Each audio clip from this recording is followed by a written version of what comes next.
Breaking news, Taskin মোস্তাফিজের পেশাদারিত্ব নিয়ে যা বললেন ট্রেনার। বিস্তারিত দেখুন পুরো ভিডিওতে। দর্শক, বাংলাদেশ জাতীয় দলে প্রায় নিয়মিত দুই সদস্য পেসার তাসকিন আহমেদ এবং মোস্তাফিজুর রহমান। গেল এক দশক ধরে এই দুই তারকা নিজেদের প্রমাণ করে আসছেন।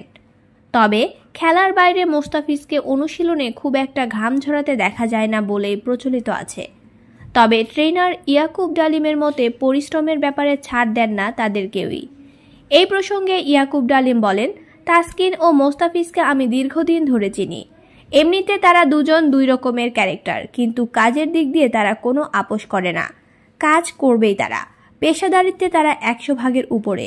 যে কোনো ধরনের ওয়ার্কআউট, রানিং, কোনো কিছুতেই কখনো তারা না বলে না। বিশ্ব ক্রিকেটের প্রতিযোগিতা বিবেচনায় এই দুই পেসারের ভবিষ্যতের প্রস্তুতির দিকেও গুরুত্ব দেওয়ার পরামর্শ ডালিমের। যে কারণে পরিশ্রম অব্যাহত রাখারই কথা বলেন তিনি। দিন যত যাবে প্রতিযোগিতা আরও কঠিন হবে, তাই পরিশ্রমের মাত্রাও বাড়াতে হবে। মোস্তাফিজের ক্রিকেটীয় বুদ্ধিমত্তারও প্রশংসা করেছেন এই ট্রেনার।